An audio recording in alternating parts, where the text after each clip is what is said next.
Right, well, we'll move on to the next game of the evening. That was the Dolphins coming up against the Kansas City Chiefs, a 26-7 result there for the Chiefs in a very, very, very cold night, Andrew. -20 to -25 degrees. We've seen the videos on social media of people getting the waters out of the fridges and they're freezing instantaneously. And there's just the breath of the players when they're all together on the pitch. It felt like it was a crazy occasion. Andy Reid's mustache freezing over, looking like the Lorax out there. This was sort of the exclamation point of what a lot of people felt about the Dolphins in the last few weeks, right? Yeah, this game went exactly how it was scripted. I think we all thought that the Dolphins can't play in the cold weather. Tua struggles in the cold weather. They didn't have any pass rushes. They were injured. And Mahomes is a different beast when it comes to the playoffs, isn't he?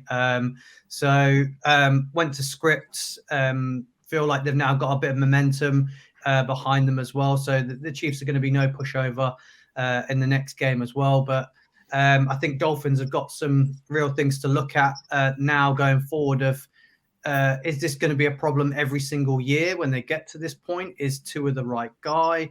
So there's going to be lots to discuss for them going forward after this game. It certainly is. And playoff Patrick Johnny seemed to be back again to his best. I mean, he has not had the greatest of last two seasons. I don't think he has been prolific this year and last year as he has been in the past. We said a lot on this pod that sometimes Patrick needs to get back to his fundamentals a bit and a little bit less of the no-look throws and things like that. Do you think this is the sort of the best play of his career at the minute? Yeah, I think Patrick Mahomes is undoubtedly the most talented quarterback in the NFL, and he can switch on like that. And I still don't think he's hitting the top gear. It's going to be interesting to see how he comes up against Josh Allen against Buffalo, considering the defeat this season. Earlier this season. But yeah, I think he did everything that he needed to do. He was against the Dolphins. I think both quarterbacks were particularly cautious in the game. There wasn't really anything that the Mahomes did poorly, and the Chiefs generally just controlled the game, which the Dolphins. I think that's going to be the real issue, which Andrew sort of mentioned is where they go from here, because they don't seem to have a game plan against big teams, and I think that showed at the weekend. Adam, a big thing that gets forgetting about the Chiefs a lot is their defense. It's not the talking point of this team. It is all about their offense, about Patrick Mahomes, Travis Kelce, players like that.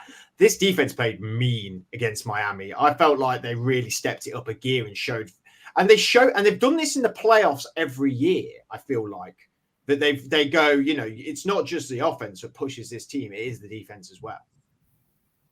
Yeah, I mean, during the season, they were ranked 4th when it came up to giving up passing and rushing touchdowns this season. So they've been very, very stingy all season. I would be surprised if that suddenly changed now. And you saw that with the way that they played against the Dolphins. They're a very strong defense. They're going to take them a long way, I think. Mahomes obviously is a great quarterback as well, and just the whole team in general is actually quite a solid team. It's just not as explosive as it has been in previous years. But a lot of people underestimate the Chiefs a little bit, but they are, they're defending champions for a reason. Yeah, they are certainly. And it's going to be a very interesting game coming up against Buffalo, Sky, but we'll be more on that in a minute. With the coaching changes that are happening, maybe not necessarily very voluntary, but some coaches taking a bit of a step back who have been in the game a long time. We've seen Bill Belichick, Pete Carroll.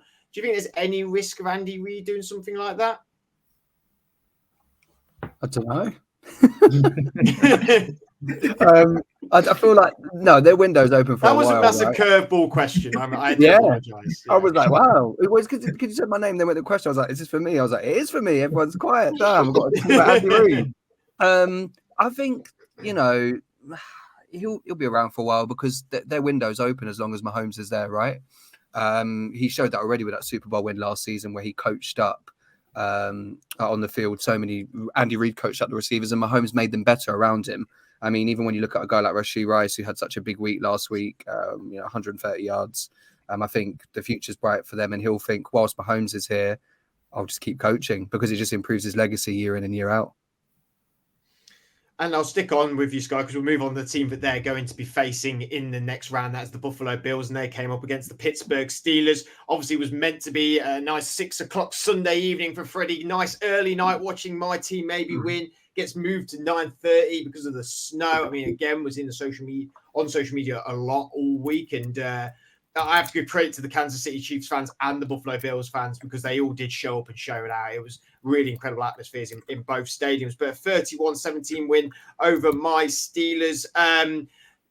Again, it's a bit of it's a story of two quarterbacks, isn't it? Mahomes and Josh Allen both have not been perfect this year, but have been really performing in the latter stages of the season. And Josh Allen carried on doing that in the playoffs. Yeah, I thought Josh Allen was phenomenal, especially with no turnovers, 3 touchdowns. I mean, that 52-yard run as well, that just speaks volumes to the impact that he can make. And I'd say it's probably the best I've seen him play throughout his career, just because he seems to have learned from the mistakes and, of the past of trying to force downfield. We know how great his arm talent is, and how much of a deep threat he is, but he seems to really be bought in this year, and they'll be super motivated playing the Chiefs at home, considering, the loss in Arrowhead a few years ago, that game we all remember. I can really see the Bills probably being as motivated as ever. And I'm going to just stick my neck out and say I think they're going to win and advance to the title game. Wow, that is sticking neck out. Adam, sticking on the Buffalo team, James Cook. I mean, what a player he's been this year. It's been one of the things that we've said about the Bills is that they always just have a piece missing. They didn't have the receiver. They went and got Stephon Diggs. They didn't have the pass rush. They went and got Von Miller. Then they felt like he couldn't run the ball. They tested and tried it with a few players. They draft James Cook. Had a bit of a slow start, but I mean, he has just brought a new dimension to this team. Yeah, I think a lot of it's actually changed since Joe Barry's come in, hasn't it? They seem to have found an offensive coordinator who can actually use him in the correct way, which is a start. Yeah, I mean, he's looked really good at the back end of this season, and just constantly feeding him the ball is one way of definitely getting somewhere. I mean, the fact that you've got him that can rush, you've got Josh Allen, obviously, as we saw last night, that can do it as well. And of course, by doing that, it opens up the pass game, and people like Diggs can suddenly become a lot more relevant than what they have done in the back end of this season. So it's nice to see that they finally got themselves sort of like a run game that they can lean on, because that was always the problem, wasn't it? That you couldn't have both. And I think now that you've got both, I think you might start seeing them be a bit more variable as to what it is they can do and how they can attack teams. Moving on to the Steelers, Andrew. I mean, there was a bit of a Joe Flacco hype, and there was a bit of Mason Rudolph hype, and I probably got behind that a little bit as well. I mean, he looked stressed the whole of this game, didn't he? I mean, we have to remember the teams that he played were not the strongest.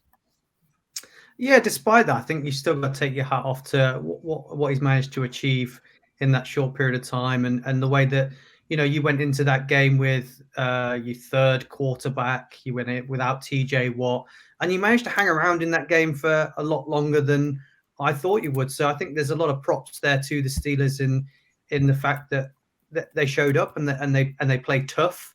I think it was inevitable that you were going to be outclassed in this game from the Bills, but yeah, I think it's really good, and it makes me wonder. When it comes to decision making and things like that, if you'd have played Mason Rudolph earlier and not stuck around playing Mitch Trubisky for those interim games, you would have had the playoff position sewn up. You wouldn't have had to play your full strength squad in the last game. TJ Watt wouldn't have got injured, and would this been a lot more of a contest against the Bills? So.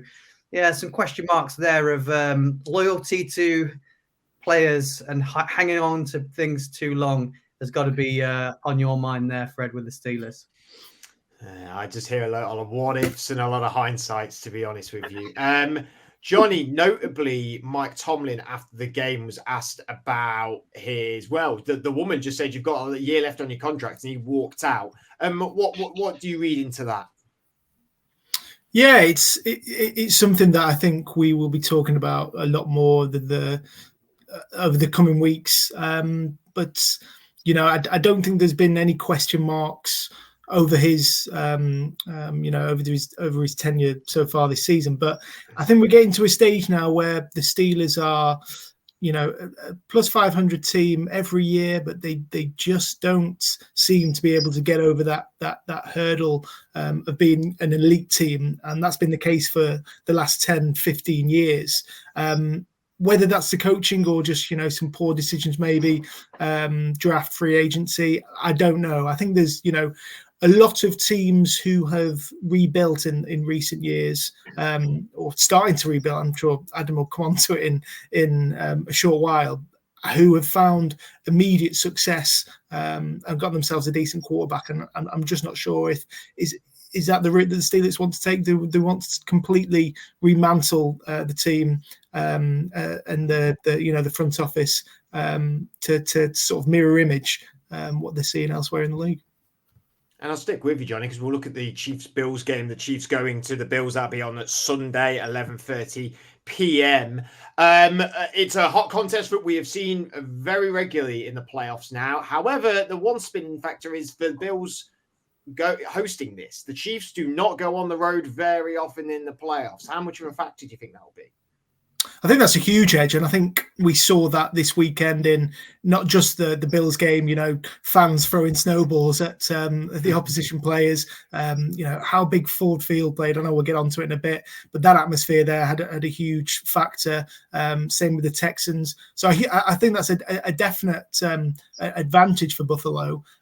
It's a shame that they've picked up another couple of injuries last night. That's my only worry. The O-line, I can't remember the O-line man who was injured, but they've got piles and piles of injuries already. I just hope it doesn't catch up with them, because I've been quite high on the Bills ever since they lost to the Patriots. I just thought, Josh Allen is too good for this team to sort of die down. I think these are two very evenly matched teams. One who are in great form, one who have got a great playoff win and looking to take advantage. So I think it'll be a classic Bills-Chiefs game. Coin flip. I'm not sure who's going to win, but I'd side with the Bills as the form team going into it. Andrew, the injuries are stacking up for the Bills, and we always say that it feels like their window is closing a little bit. Is beating the Chiefs, though, in the playoffs the measuring stick, really? If you can beat the Chiefs, you can beat anyone. Yeah, I mean, it's their game now as at home, and I think the difference with this game and what we've had in previous years, you say the window's closing, but previous years it's been Josh Allen playing Superman and trying to do it all himself, and him and Diggs. It's just been him and Diggs and nothing else. And if you shut one of those down, it kind of falls apart. But I think the difference with it this year is like Adam was briefly talking about. James Cook's now developed into a lovely piece. Dalton Kincaid and Knox as a pair are great pieces. Shakir now is playing out the slot lovely. It's not. There's parts of the games where Diggs can be quiet and he doesn't need to be in it 24/7 for them to win. So I feel like that they are looking like they're growing, if anything, and moving forward. So it doesn't all have to be on Josh Allen now. There's lots of pieces there to move this team forward. So I think they can overcome the injuries. They've managed to do it all year. They've managed to move pieces around across that front seven quite a lot. So it's going to be a very, very good game.